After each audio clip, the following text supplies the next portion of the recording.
বাপ চাচারা তিন ভাই। আমার বাবা ডাক্তার নাসিরুদ্দিন আহমেদ বড়, মেজো দাদা হলো আব্দুর রহমান, ছোট দাদা হলো আব্দুল জব্বার। আমার জ্ঞান হওয়ার দেখি যে তখন তারা আলাদা আলাদা সংসার। আমরা 10 ভাই 3 বোন, এক মা। তুমি কি তোমার দাদুকে দেখছো? আমার দাদুকে আমি দেখি, দাদিকে দেখছিলাম আবসা আবসা, বলতে পারবো। তোমার দাদুরা কয় ভাই ছিল এটা জানা আছে? আমার দাদুরা তো 2 ভাই, আমাদের তুলিউদ্দিন আহমেদ আর গোলাম কাদের, এই 2 ভাই ছিল। আমার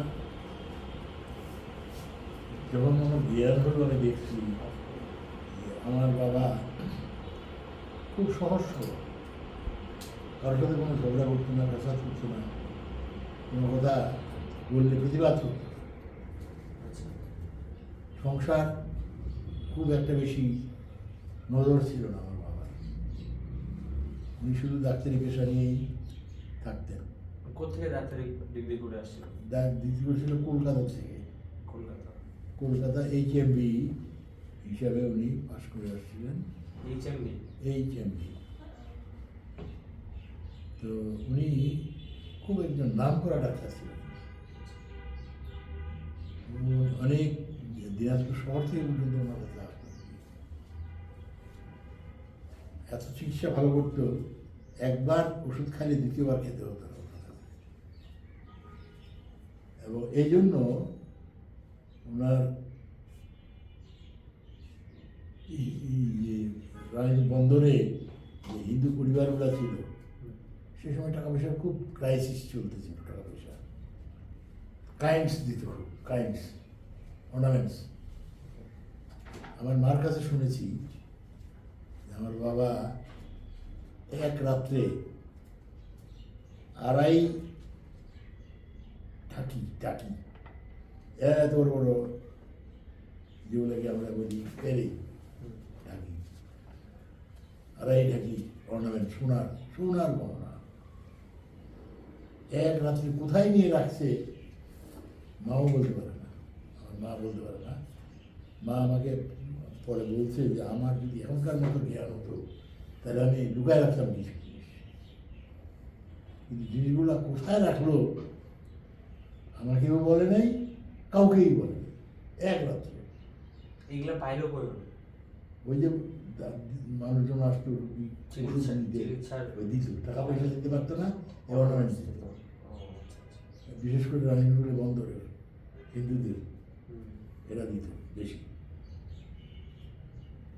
তো বাবার ছোটবেলার থেকে আমার জ্ঞান হওয়া দেখছি উনি হাঁপানি রুগী। ও আচ্ছা, এই জায়গা থেকে তাহলে আমাদের বংশের হাঁপানি রোগ। আমি দেখছি আমাদের প্রজন্মের যারা আছি আমরা, আমাদের মানে আমার চাচাতো ভাই বোন থেকে শুরু করে অনেকেরই দেখি হাঁপানি রোগটা। আমার বাবার ছিল হাঁপানি, এমন কোনো ওষুধ নাই যে উনি খান নাই, যে যেটা বলছে সেটা খাইছে, খাঁখরা পর্যন্ত খাইছে উনি, খাঁখরা। উনি এত বড় সুনামধন্য একজন ডক্টর। হ্যাঁ, কিন্তু উনি তো মনে করছে যে ওনার এই টিবি। ও আচ্ছা। ওনার ধারণা ছিল যে ওনার টিবি। তখন তো এত পরীক্ষা নিরীক্ষার ব্যবস্থা ছিল না। কিন্তু বড় ভাই আর আমার মামা, একমাত্র মামা, বহুবার বলছে যে চলেন ডাক্তারের কাছে যাই দিনাজপুর শহরে। কয় না, যাবো কি জন্য, আমার কি রোগ আমি তো জানি। যাই হোক, ওই হাঁপানির জন্য কাশতে কাশতে গরম পানি খাইতো, নানান রকম ওষুধ খাইতো, কড লিভার খাইতো, মানে যে যেটা বলছে খাইছি, হয় না। আসলে তো ওনার টিবি না, ওনার লিভার বড় হয়ে গেছিল। লিভার বড় হয়ে গেছে যখন, এটা জোর করে ওনাকে শেষ মুহূর্তে আমার বড় ভাই আর মামা নিয়ে গেল। ডাক্তার জলিল ছিল একজন MBBS ডাক্তার, দিনাজপুরে। ওনার কাছে নিয়ে গেলো, উনি দিদি শুনে বললো যে ওনার লিভার বড় হয়ে গেছে। এখন এই অবস্থায় এখন যে পজিশনে আছে এখন এটা অপারেশনের সুযোগ নেই, অপারেশন করা যাবে না। এখন ওষুধ খেয়ে যতদিন বাঁচে উনি, খাওয়া দাওয়া খুব কন্ট্রোল, ভাত খাইতে পারবে না, লবণ খাইতে পারবে না। তো লবণ ছাড়া ভাত তরকারি খাইছে 6 মাস, তারপরে সেটাও বন্ধ হয়ে গেল, ফলমূল খাই থাকতে হবে। ফলমূল খায় কতদিন আর বাঁচবে, যাই হোক 1 বছরের মতো ছিল, তারপরে তো উনি মারা গেল। ওনার বয়স কেমন হয়েছিল? খুব বেশি বয়স মনে হয় হয়নি, 60-এর মতো হতে পারে আমার যেটা ধারণা, ও 60-এর মতো হতে পারে, কিংবা 50-55 এরকম। আর ওনার বাকি 2 ভাই আব্দুল জব্বার, আব্দুল রহমান, ওরা ছিলই তো, না ওনারা কেমন বয়সে মারা গেছে? ওই কেউ বিছানায় পড়েছিল না, ও বিছানায় পড়েছিল না, মারা গেছে আমার বাবার পরেই মারা গেছে রহমান চাচা, তারপরে জব্বার চাচা, ছোট চাচা মারা গেছে। স্বাস্থ্য ভালোই ছিল, খারাপ ছিল না, হঠাৎ মারা গেছে। তার মানে এনাদের সবাই 65-র আশেপাশে বা 60-65? হ্যাঁ, এইরকমই, মানে নিচে ছাড়া উপরে হবে না, আর্লি ডেট।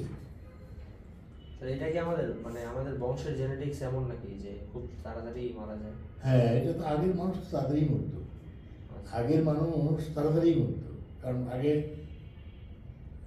বেশি ছিল না, লংজিভিটি বেশি দিন ছিল না। এটা তো হলো ইদানিং, আমাদের এখন বয়স 72, 70, 75 পর্যন্ত বয়স মানুষ বাঁচে, আগে এতদিন বাঁচত না। তাহলে মারা যাওয়ার পরে পরিবারের হাল ধরলো? মারা যখন গেল 64-এ 19শে সেপ্টেম্বর, শনিবার দিন সকাল 10টায় মারা যায়।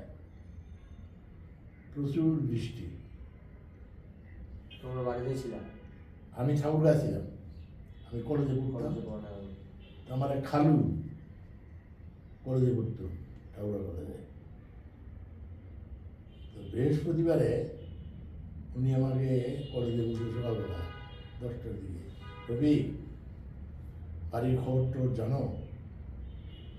তারপরে না খালু বাড়ির খবর তো জানি না, দুলাভাই খুব অসুস্থ, তুমি বাড়ি যাও। তাই নাকি? হ্যাঁ।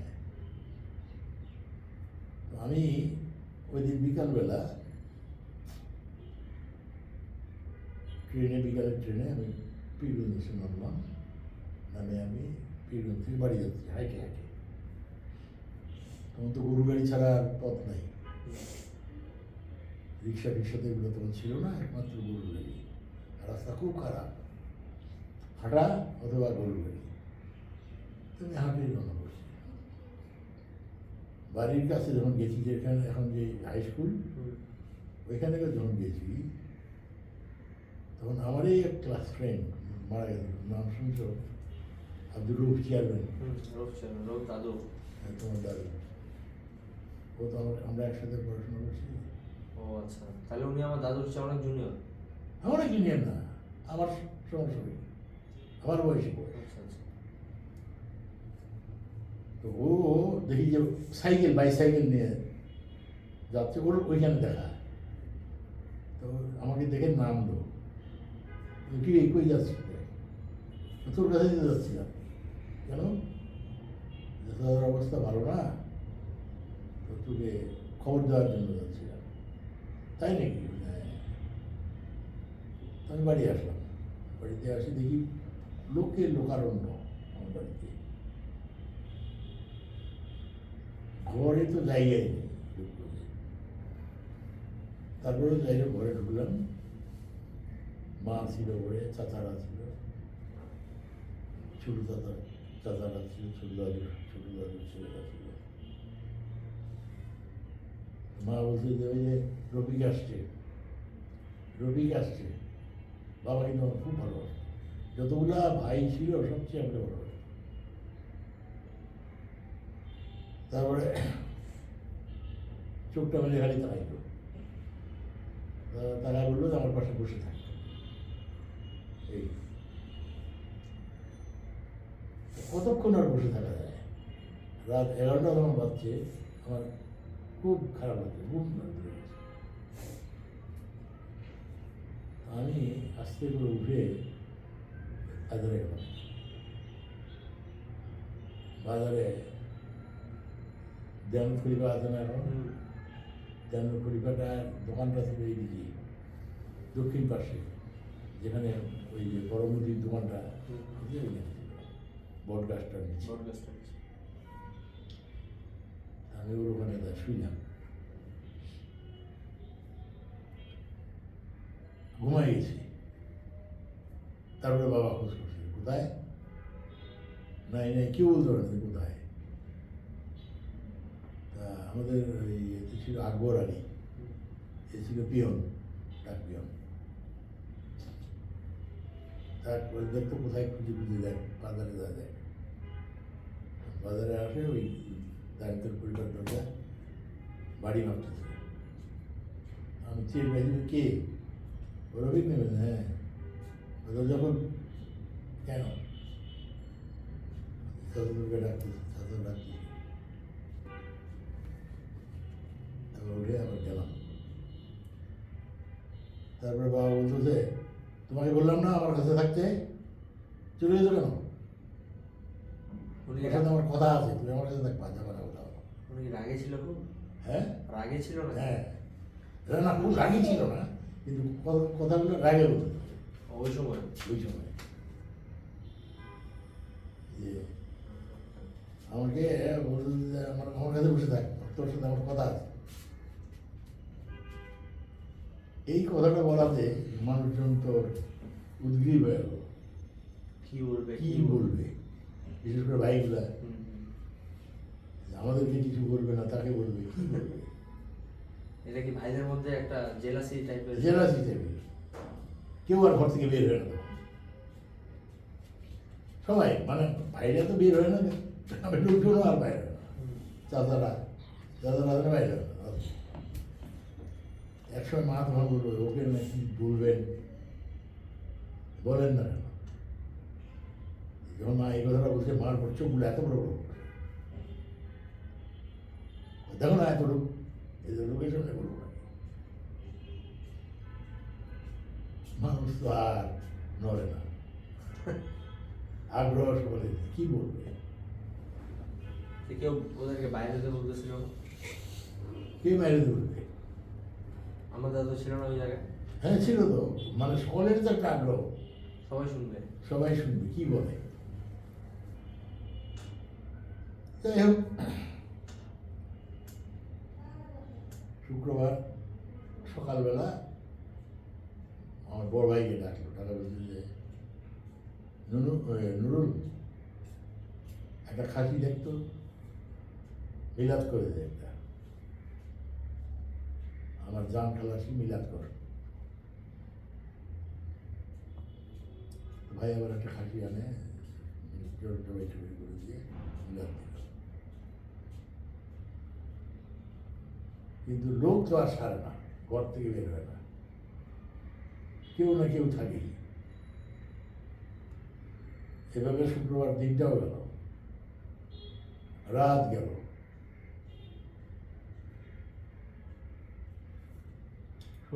শুক্রবার রাত্রের থেকে ওনার অবস্থা ডিটেরিয়েট করা শুরু করল।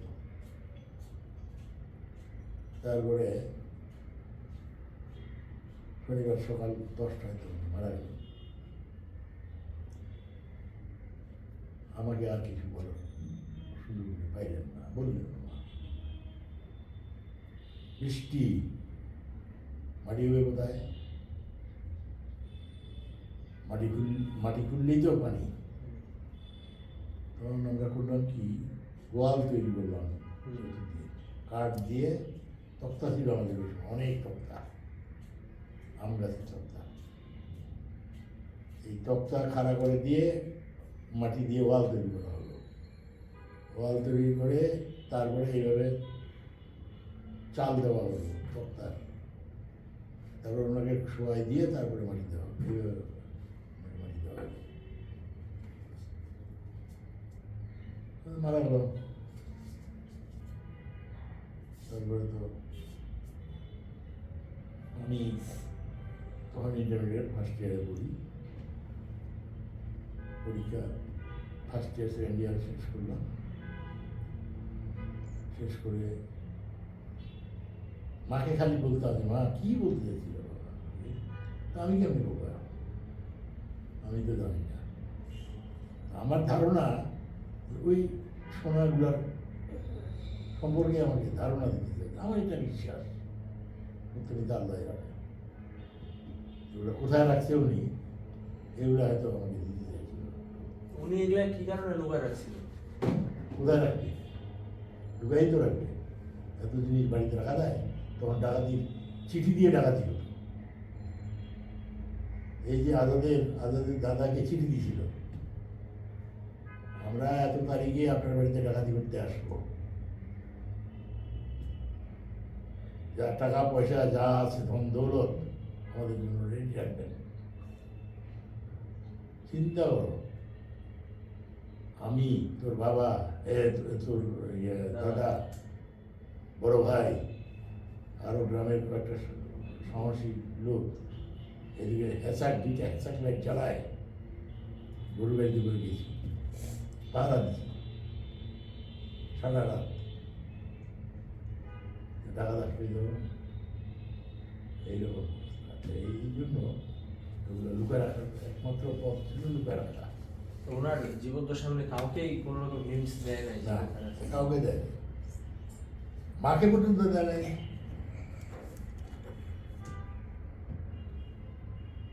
ওই সম্পদ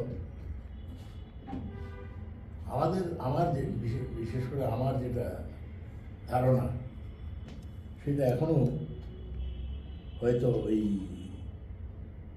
আমাদের ওই বাড়িতে ওই যেখানে কুয়াটা আছে ওর নিচে আছে আমার ধারণা, কিন্তু ওগুলা আর আমাদের আয়ত্তে নেই, ওগুলা হলো ইয়ের আয়ত্তে চলে গেছে, দুষ্ট জিন বলো আর যাই বলো, এরাই শয়তান জিন যা বলো, এদের হেফাজতে আছে এগুলা। এবং যার জন্য আমিনুলের ছেলেগুলো মারা যায়। ওইখানে বাড়ি করতে নিষেধ করছিল, তোমাকে তো একবার বলছিলাম যে তোর দাদু বহু খারাপ খারাপ জিনিস দেখছে, উনি সাহসী ছিলেন জন্যে ওনার কিছু করতে পারেনি, ক্ষতি করতে পারেনি। ওই যে 7টা ডেক, বড় বড় ডেক আমিনুলের ঘরে ঢুকছিল, আমিনুলের ঘরে ঢুকছিল। ডেক মানে সোনা দানা টাকা পয়সা, হ্যাঁ, সব ডেকছি, ও আচ্ছা, ডেকচি। ডেকছি, পিতলের ডেকছি, বড় বড়। এগুলা কারণেই তো ছেলেপেলেগুলো মারা গেছে। কারণ হলো যে এগুলার ব্যবহারের জন্য কিছু শর্ত থাকে, ব্যবহার করতে পারলে এই শর্ত, এই শর্ত যদি পালন করো তাহলে ব্যবহার করতে পারবে, না নাই। আমার নানি মারা যায় কেন? এই কারণে, আমার যে আপন নানির ঘরে 7 ডেকচি টাকা সোনা দানা একদম থরে থরে থরে থরে আসে, দেখতেছে, ওই যে ঘরে ঢুকতেছে দেখতেছে, বসে গেল। ডেকচিগুলো আপনি ঢুকতেছে? হ্যাঁ, মানে নিয়ে আসতেছে, মানে জিনে আনতেছে। চিনি আনতেছে। তারপরে ওনাকে বলছে যে এইগুলা তোমার দিয়ে গেলাম, কোনো সময় অপবিত্র অবস্থায় এগুলো নাড়বে না, কোনো সময় নাড়বে না অপবিত্র অবস্থায়। ছিলই। একদিন নানার টাকার খুব দরকার,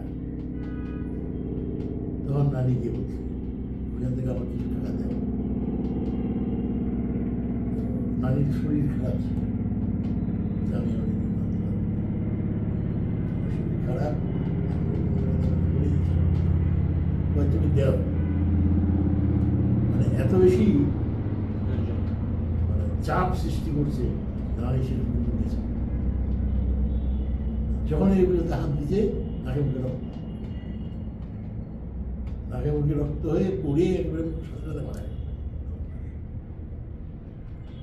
8 টাকা বলে হাড়িগুলো চলে গেছে, যেগুলো আমার ছিল ওইরকম করে চলে গেছে।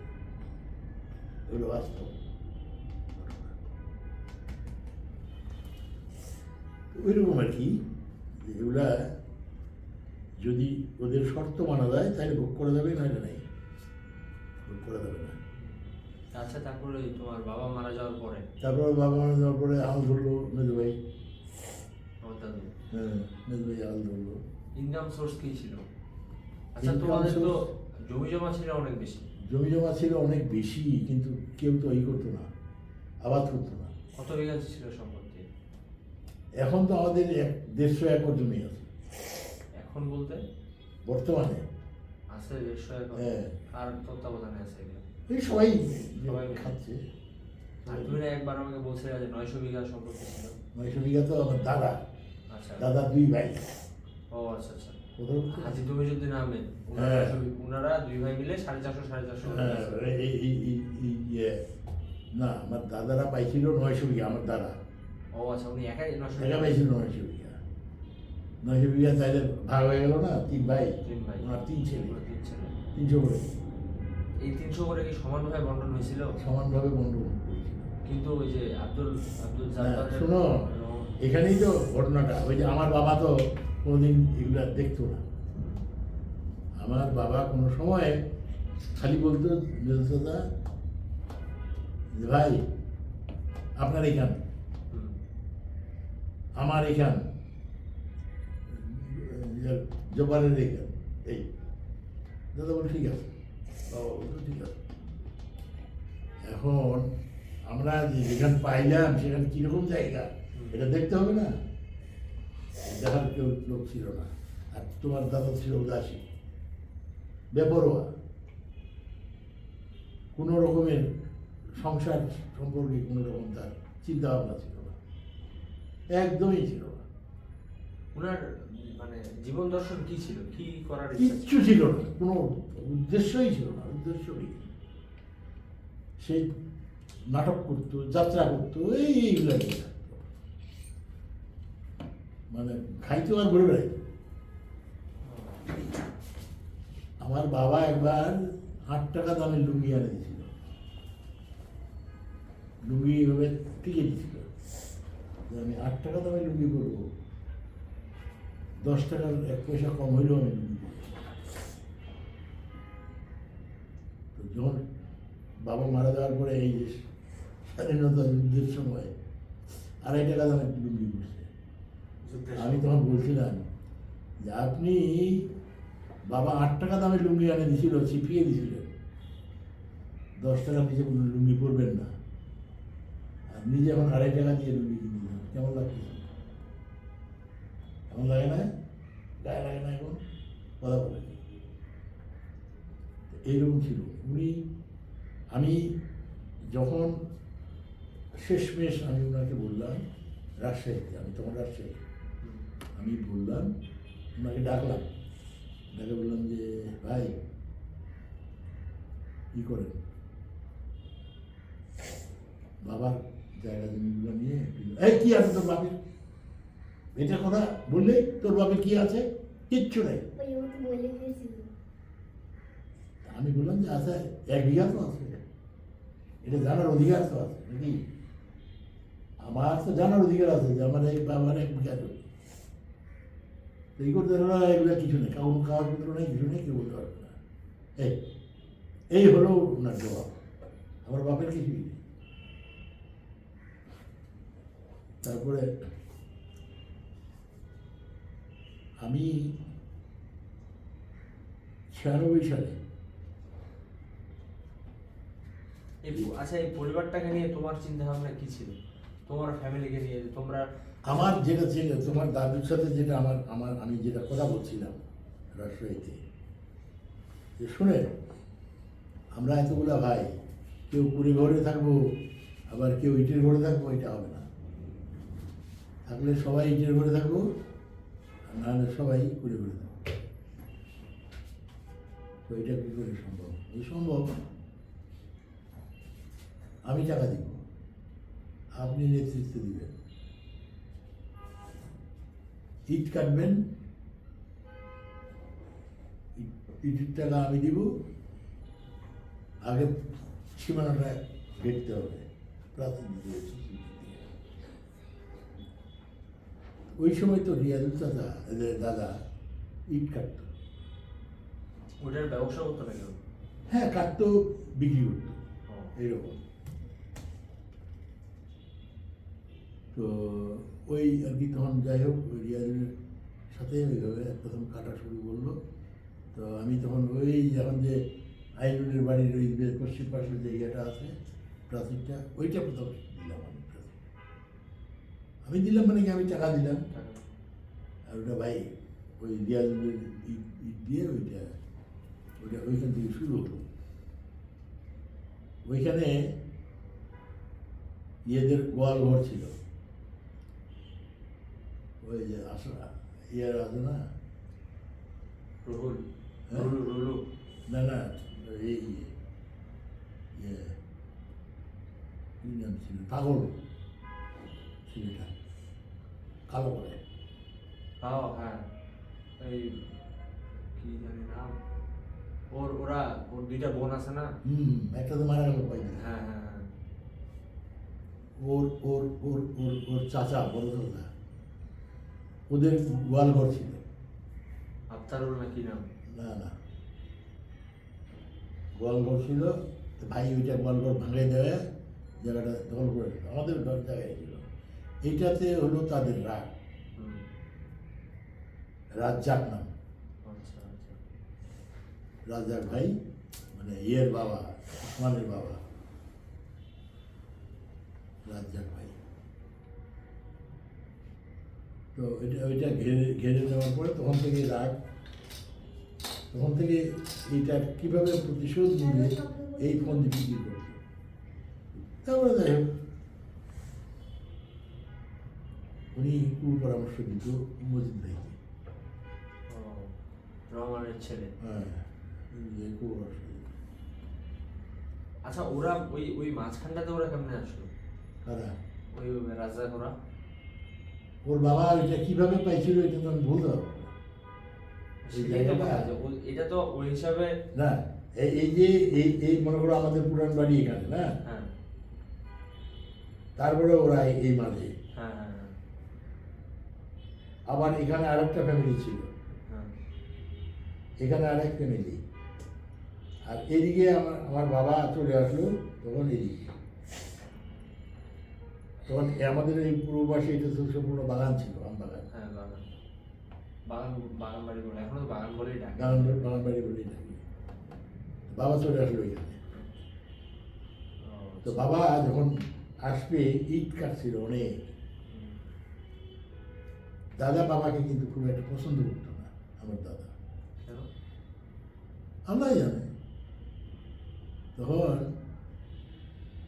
দাদা দেখলো যে এ তো এখন বিল্ডিং দিবে, তো খুব মানে পরামর্শ, কিসের বিল্ডিং দিবা তুমি, কয়টা ছেলে মেয়ে, তো দরকার নাই, এটা দিয়ে প্রাচীর দিই, এই ইট দিয়ে প্রাচীর দিই। নিজের বাবা? নিজের বাবা এমন এমন করছে? হ্যাঁ, মানে রহমান চাচাকে খুব বেশি পছন্দ করতো মেজো দাদাকে। উনি কি করতো? রহমান চাচা এই কিছু করতো না, ওনার ছিল ব্যবসা ছিল চামের ব্যবসা, চামড়া কিনে নিয়ে শুকায় টুকায় সেটা দিনাজপুরে দিত। আব্দুল জব্বার? হ্যাঁ, আর আব্দুল জব্বার উনি ব্যবসা করতো। ওরা দুই ভাই ব্যবসায়ী। হ্যাঁ, উনি ব্যবসা করতো, শুরু করছিল ব্যবসা, টাকা দিত, আর ওই লোকজন ব্যবসা করতো, যেমন হানিফার বাবা, হানিফা আছে না এখন, চিনি না হানিফাকে চিনো না, ওর তাহেরকে চিনো? হ্যাঁ হ্যাঁ হ্যাঁ, তাদেরকে চিনি, উনি যে চেয়ারম্যান দ্বারা, হ্যাঁ। এর বাবা। ও আচ্ছা। তো এই বাবা, তারপরে এই যে রফিক আছে আর একটা উত্তর পাশে ওদের, ফজলুর নাম, রবিজের বাবা, তারপরে পানিয়া চাচা, ওই পশ্চিম পাশে, এদেরকে নিয়ে ব্যবসা করতো।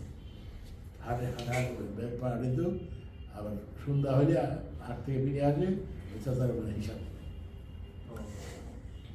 এইরকম উনি ব্যবসা করতেন। তারপরে আবার নবীর মানে এক লোক, বাড়ি হলো খানচাওয়া, উনি কন্ট্রাক্টর ছিল। উনি আমাদের গ্রামে গিয়ে ওই চাচার সাথে কেমন করে তার সম্পর্ক হলো। এই চাচার সাথে যে ব্যবসা শুরু করলো, এই ইয়ে বানাতে কূপের এই যে রিংগুলো বানানো, এই ব্যবসা শুরু করলো।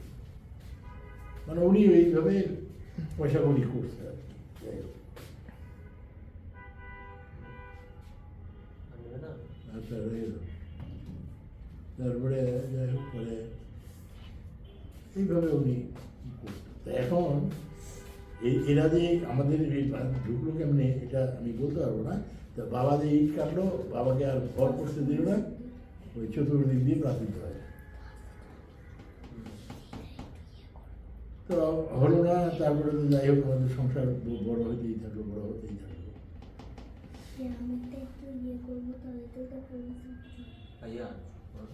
যখন মারা গেল ভাবি, বাবা যখন মারা গেল তখন ভাই মেজো ভাই হাল ধরল, এবং মেজো ভাই হাল না ধরলে আমরা ওই সময় রুইন হয়ে যেতাম, এটাও ঠিক। কারণ আমাদের তখন পারিবারিক অবস্থা খুব খারাপ হয়ে গেছে, খুবই খারাপ হয়ে গেছে।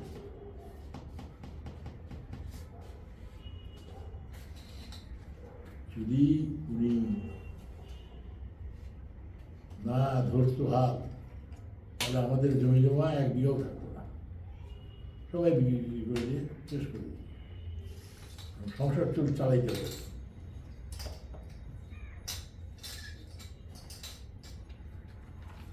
তারপরে তো দাদু আমাদের বিয়ে করলো কখন, কোন সালে? বাবা মারা যাওয়ার পরে? তোমার বাবা মারা যাওয়ার পরে না?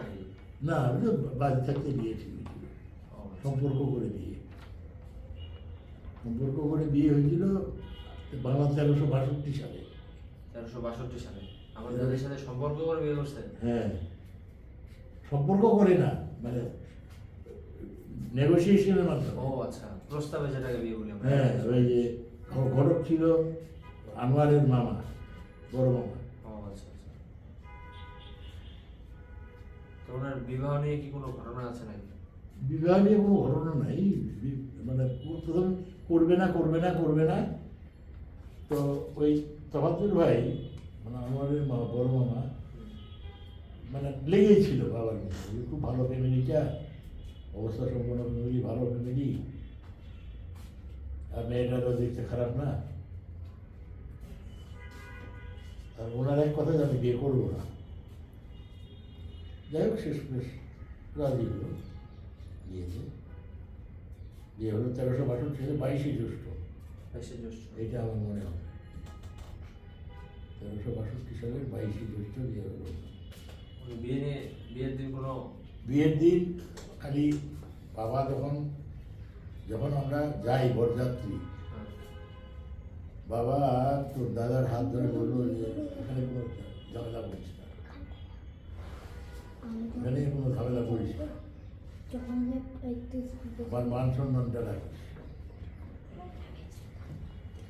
যাই হোক বিয়ে শাদী হয়ে গেছে, যখন সমর্পণ করবে তখন যখন নিয়ে গেছে, তখন ভাবি তো এমনি ছোট, হাইটে ছোট, তখন কি বয়সও ছোট ছিল? হ্যাঁ, বয়সও বোধহয় কম ছিল, কম ছিল, হাইটে ছোট। এটা ওনার ইয়ে, উনি তো আগে দেখেনি, তখন ওনার মনে হয়েছিল যেখানে তালাক দিয়ে দিই।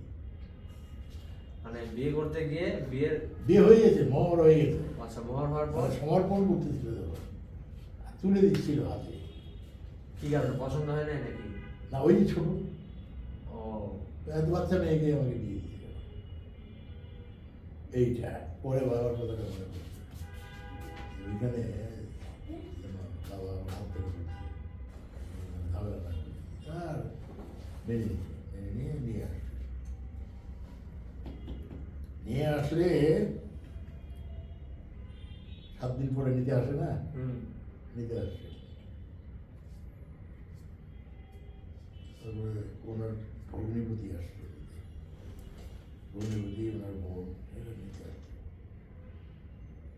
তখন ভাইকে যদি বলতে সাথে, ভাই যাবে না, বলছে, না আমি যাবো না। তো ওরা বলছে যে তুমি না গেলে তো আমরা নিয়ে যাবো না, আমরা মেয়ে নিয়ে যাবো না। এ নিয়ে খুব ইচ্ছা হয়েছে ভাই। শেষ পর্যন্ত আমরা সবাই, বাবা মা ভাবি বড় ভাই বোঝায় গিয়েছিল শেষ পর্যন্ত। হ্যাঁ গেছি, শেষ পর্যন্ত গেছি। আচ্ছা, এনার মন মানসিকতা কেমন ছিল হ্যাঁ, তোমার মেজো ভাইয়ের? বোঝা মুশকিল, বুঝছো না, খুব রাগী তো, মানে এই ভালো তো এই খারাপ, রাগ কিন্তু পুষে রাখে না। এটাই হলো সবচেয়ে ওনার বড় গুণ, যে উনি তোমার সাথে রাগ করলো, রাগ করে যে 7 দিন তোমাকে কথা বলবে না তোমার সাথে, এইটা ছিল না। রাগ করলো সাথে সাথে কিছুক্ষণ করে, এই লোকে গিয়ে দিকে কি কি খবর, কেমন কি করছিস, এই জিনিসটা ছিল ওনার ভালো। যেমন মার সাথে রাগারাগি করতো। সবচেয়ে বড় জিনিস হলো যে বাড়িতে আসলেই মা করে চিৎকার করে ডাকতো, মা কোথায় রে, এইটা প্রত্যেক দিন উনি বাড়িতে আসলে, বাইরের থেকে আসলে মাকে ডাকতো, মা। আমি শুনছিলাম এরকম একটা ঘটনা যে উনি কোনো কোথাও দাওয়াত খাইতে গেলে ওনার মায়ের জন্য খাবার নিয়ে আসবে বাধে, এমন টাইপের কিছু? এটা এত এত এত নোংরামি কাজ করি না আমি, ও, এটা করে না, বুঝলেন না। তবে মা মা বলতে অজ্ঞান ছিল, মা। ওনার অ্যাটিটিউড লেভেল কেমন ছিল তার দাদুর আর কি? অ্যাটিটিউড এটা তো পরিবর্তনশীল। শুনে মন মেজাজ ভালো থাকলে খুবই ভালো, মন মেজাজ ভালো না থাকলে তার কাছে বিনাই মুশকিল, তার সাথে কথা বলাই মুশকিল, এইরকম। আর তোমাদের 10 ভাইদের মধ্যে সম্পর্ক কেমন ছিল? তোমাদের ভাইদের মধ্যে? সম্পর্ক শোনো, এক কোনোদিন আমরা ভাইয়ের সাথে মুখে মুখে কথা বলতাম না, মেজরের সাথে যা বলতো আমরা তাই শুনতাম। যদি বলছি এখানে দাঁড়ায় থাক সারাদিন, দাঁড়ায় থাকতো, প্রতিবাদ কেউ করতাম না। মানে এই রেসপেক্ট, এই রেসপেক্টটা কোত্থেকে? এই রেসপেক্টটা কমে গেল এই 80 শেষের দিকে। কেন? কিছুটা মানে ওনার দৃষ্টিভঙ্গির কারণে, ওনার দৃষ্টিভঙ্গি, ওই যে আমি বললাম যে আমি শুরু করলাম ইট কাটা, করলাম, ওদিক দিয়ে প্রাচীর দিলাম, তারপরে ওই পাশের বাড়ির জায়গা আমাকে বললো যে ওটা কিনতে হবে, টাকা দেওয়া। আমি বললাম যে আমি টাকা দিতে পারি, কিন্তু সকলের নামে হবে, কারো একক নামে হবে না। তারপরে যে আফতারুল আছে, আফতারুলের চাচার অংশটা কিনে নিলাম, এগুলো সব টাকা দিয়ে দেওয়া হবে। কার নামে করছিল? সকলের নামে, সকলের নামে হবে। ও আচ্ছা। আমি তো বলে দিয়েছিলাম যে কারো একক নামে হবে না, টাকা আমি দেবো, সকলের নামে হবে। তো এইগুলা এই প্রাচীরগুলা দিলাম, তারপরে ইট কাটলাম আমি নিজে, ওনাকে দিয়ে টাকা দিলাম, টাকা দিয়ে বললাম যে আপনি ইট কাটেন। আমি প্রথম দিলাম 80,000 টাকা, 86 সালে 80,000 টাকা দিলাম। উনি ইট কাটলো, পরিশ্রম করছে, এই ইট কাটলো। এই ইটটা বার ইয়ে হলো যে উনি তখন এই ঘরটা দিল, আমরা যে ঘরে থাকি, যে ঘরটা, এই ঘরটা দিল। এইখান থেকেই শুরু হলো, এইখান থেকেই শুরু হলো। ভাইরা, অন্যান্য ভাইরা আমাকে বললো যে তুই টাকা দিলি, আর উনি করে ফেললেন ঘর। আমি জিজ্ঞেস করলাম, আচ্ছা ভাই আপনি ঘরটা আমাকে জিজ্ঞাসা করবেন না, ইটগুলো ব্যবহার করলেন, আমাকে জিজ্ঞাসা করবেন না যে আমি এটা করতে চাচ্ছি। আনসারও পেয়েছি, তোমার এটা বলবো, আমাকে আনসারও পেয়েছি, আনসারও করলো, আর আপনি করে ফেললেন, টাকা তো আমার। তখন এই যে আমিরুল ছিল না, হুম। রাসেলের বাবা, আচ্ছা। ও খুব খাটছিল এই ইটের ব্যাপারে। ও আর জায়রুল ভাই।